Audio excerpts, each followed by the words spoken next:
दोस्तों आप सभी का बहुत बहुत स्वागत है हमारे चैनल में। इस वीडियो के अंदर अभी हम लोग लूसेंट सामान्य ज्ञान इससे रिलेटेड जो है इम्पोर्टेंट 40 क्वेश्चन इस वीडियो में देखने वाले हैं। तो आप इस वीडियो को बहुत ध्यान से लास्ट तक देखिए। चैनल पर नया है तो चैनल को सब्सक्राइब करके बेल आइकन प्रेस करें। तो चलिए शुरू करते हैं। देखिए यहाँ पर हमारा पहला क्वेश्चन दिया गया है, ऑस्कर अवार्ड में मिलने वाली मूर्ति की लंबाई कितनी होती है।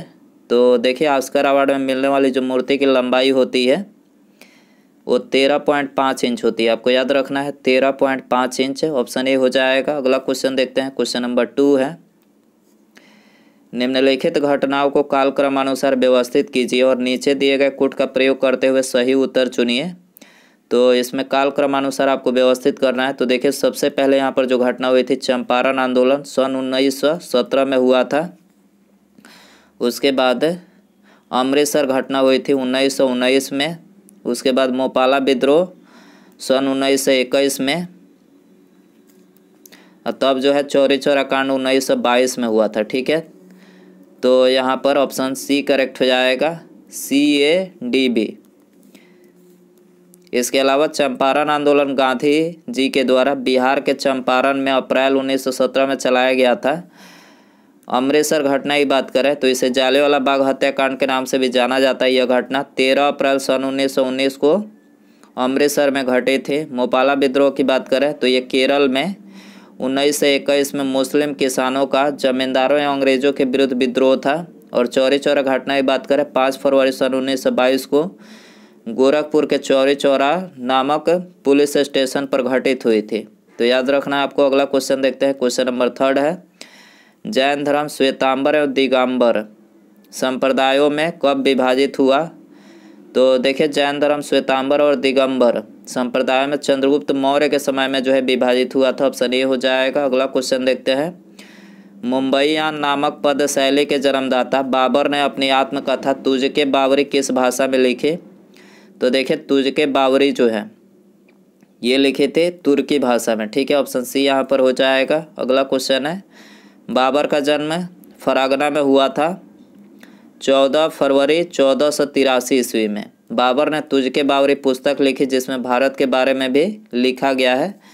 तो याद रखना। अगला क्वेश्चन है। क्वेश्चन नंबर 5 है, मराठों एवं अहमद शाह अब्दाली के मध्य लड़े गए पानीपत के तृतीय युद्ध के समय पेशवा कौन था।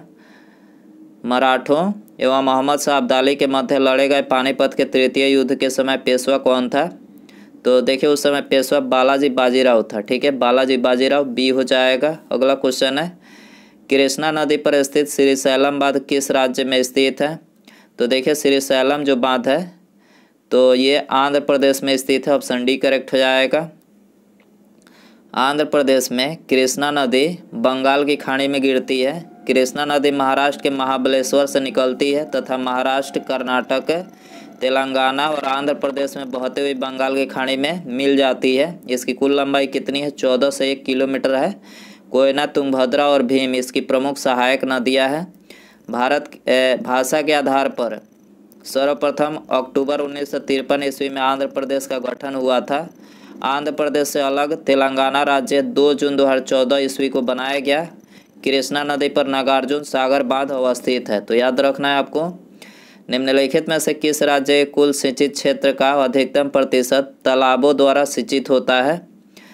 तो देखिए तमिलनाडु राज्य की कुल सिंचित क्षेत्र का अधिकतम जो प्रतिशत है ये तालाबों के द्वारा जो है सिंचित होता है। तो डी हो जाएगा। इसके अलावा उत्तर भारत में नलकूप सिंचाई का प्रमुख साधन है। भारत की कृषि मानसून से प्रभावित होती है। भारत में मुख्य रूप से सिंचाई के साधन 4 प्रकार के हैं। पहला कुओं द्वारा सिंचाई, दूसरा नलकूपों द्वारा, तालाबों द्वारा और चौथा नहर द्वारा सिंचाई। तो याद रखना है। अगला क्वेश्चन है, सतोपंथ ग्लेशियर अवस्थित है। तो देखिए सतोपंथ ग्लेशियर जो है उत्तराखंड में अवस्थित है। डी हो जाएगा।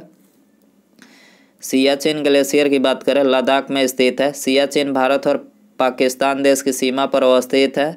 सतोपंथ ग्लेशियर बद्रीनाथ से 17 किलोमीटर की दूरी पर अवस्थित है। इन ग्लेशियर से अलकनंदा नदी निकलती है। ठीक है, अगला क्वेश्चन देखते हैं। क्वेश्चन नंबर 9 है, निम्नलिखित में से कौन सी संसदीय कार्यविधि भारत की देन है। निम्नलिखित में से कौन सी संसदीय कार्यविधि भारत की देन है। तो करेक्ट आंसर सी हो जाएगा, शून्यकाल। भारतीय संविधान की प्रस्तावना में न्याय शब्द का प्रयोग किस अर्थ में किया गया है? तो देखिए संविधान की प्रस्तावना में न्याय शब्द का प्रयोग जो है सामाजिक, आर्थिक और राजनीतिक के रूप में किया गया। ऑप्शन ए हो जाएगा। वित्त आयोग की संस्तुति, तो देखिए वित्त आयोग की संस्तुति जो है सरकार द्वारा सुविधानुसार स्वीकृत या अस्वीकृत कर दी जाती है। ठीक है, तो डी हो जाएगा। भारतीय संविधान के अनुच्छेद 280 के अधीन वित्त आयोग का गठन किया जाता है। राष्ट्रपति प्रति 5 वर्ष पर वित्त आयोग का गठन करते हैं। वित्त आयोग केंद्र और राज्यों के बीच राजस्व के बंटवारे के संबंध में प्रतिवेदन देता है। तो याद रखना है। अगला क्वेश्चन देखते हैं, क्वेश्चन नंबर 12 है, मंत्रिपरिषद से त्यागपत्र के लिए मंत्री किसे अपना त्यागपत्र संबोधित करेगा? मंत्रिपरिषद से त्याग करने के लिए मंत्री किसे अपना त्यागपत्र संबोधित करेगा? राष्ट्रपति को करेगा, ये हो जाएगा। भारतवर्ष के लिए एक संसदीय ढांचे को सर्वप्रथम किस अधिनियम द्वारा प्रस्तुत किया गया? भारतवर्ष के लिए एक संसदीय ढांचे को सर्वप्रथम किस अधिनियम द्वारा प्रस्तुत किया? तो करेक्ट आंसर सी हो जाएगा, 1935 के अधिनियम के द्वारा। अगला क्वेश्चन है, लोकसभा का 5 वर्ष का सामान्य कार्यकाल समाप्त होने से पहले कौन भंग कर सकता है? तो देखिए इसे जो है राष्ट्रपति प्रधानमंत्री की सिफारिश पर लोकसभा का जो कार्यकाल 5 वर्ष का होता है समाप्त होने से पहले जो ये राष्ट्रपति प्रधानमंत्री की सिफारिश पर कर सकता है। ठीक है, निम्नलिखित अनुच्छेदों में से कौन एक राज्य सरकार को ग्राम पंचायतों को संगठित करने का निर्देश देता है? कौन सा अनुच्छेद है? अनुच्छेद 40 है। ठीक है, 1 मार्क है। तो देखिए 1 मार्क जो है गुणवत्ता गारंटी की मोहर है। क्या है? गुणवत्ता गारंटी की मोहर है, डी हो जाएगा। राष्ट्रपति के निर्वाचन में निम्नलिखित में से कौन भाग नहीं लेता है? तो राष्ट्रपति के निर्वाचन में लोकसभा का गैर निर्वाचित सदस्य, लोकसभा गैर निर्वाचित सदस्य जो है इसमें भाग नहीं लेता है, सी हो जाएगा। आधार कार्ड के जनक कौन है? आधार कार्ड के जनक कौन है? करेक्ट आंसर बी हो जाएगा, नंदन नीलेकर्णी जो है आधार कार्ड के जनक है। चतुर्थ स्तंभ किसे कहा जाता है? वेरी इंपॉर्टेंट क्वेश्चन, चतुर्थ स्तंभ किसे कहा जाता है? प्रेस एंड समाचार पत्र को कहा जाता है, डी हो जाएगा। दृश्य निर्यात और दृश्य आयात के अंतर को क्या कहा जाता है? तो देखिए इसको जो है व्यापार शेष कहा जाता है। क्या कहा जाता है? व्यापार शेष, ये हो जाएगा। मुद्रा अवमूल्यन का परिणाम होता है, मुद्रा अवमूल्यन का परिणाम होता है, करेक्ट आंसर बी हो जाएगा। निर्यात में वृद्धि और भुगतान संतुलन में सुधार, निर्यात में वृद्धि और भुगतान संतुलन में सुधार। तिब्बत के पठार के समुद्र तल से औसत ऊंचाई है, तिब्बत के पठार के समुद्र तल से औसत ऊंचाई 5 किलोमीटर है, डी हो जाएगा। भारत में निम्नलिखित में से कौन सी पर्वतीय श्रेणी केवल एक ही राज्य में फैली है? तो देखिए एक ही राज्य में अजंता फैली है, अजंता, बी हो जाएगा। अगला क्वेश्चन है, पद्म भूषण सम्मान प्राप्त करने वाले भारत के पहले पैरा एथलीट कौन बने हैं? तो भारत के पहला पैरा एथलीट जो है ये बना है देवेंद्र झाझरिया, जोवलिन थ्रो के ये खिलाड़ी हैं, सी हो जाएगा। अगला क्वेश्चन है, भारतीय उपमहाद्वीप पर ग्रीष्म ऋतु में उच्च ताप और निम्न दाब हिंद महासागर से वायु का घर्षण करते हैं जिसके कारण प्रवाहित होती है। तो देखिए जिसके कारण जो है दक्षिण पश्चिम मानसून प्रवाहित होती है। ठीक है, ये हो जाएगा। अगला क्वेश्चन है, भारत के निम्नलिखित क्षेत्रों में से कौन सा कपास का अधिकतम मात्रा में उत्पादन करता है? तो कपास का अधिकतम मात्रा में उत्पादन करता है उत्तर पश्चिम और पश्चिमी भारत। ठीक है, उत्तर पश्चिम और पश्चिमी भारत करता है, बी हो जाएगा। अगला क्वेश्चन है, इसके अलावा गुजरात और महाराष्ट्र भारत में मुख्य कपास उत्पादक राज्य है। कपास की खेती काली मृदा में अधिक मात्रा में होती है। उत्तर प्रदेश में सबसे अधिक गन्ना यानी ईख का उत्पादन होता है। कपास की जन्मभूमि भारत को माना जाता है। कानपुर को उत्तर भारत का मैनचेस्टर कहा जाता है। चीनी का अधिकतम मिल महाराष्ट्र में स्थित है। ठीक है,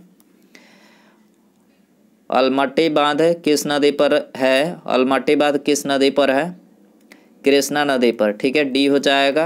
अलमट्टी बांध कृष्णा, अलमट्टी बांध जो है परियोजना उत्तरी कर्नाटक में कृष्णा नदी पर स्थित है। यह परियोजना 2005 में बनकर तैयार हुई थी।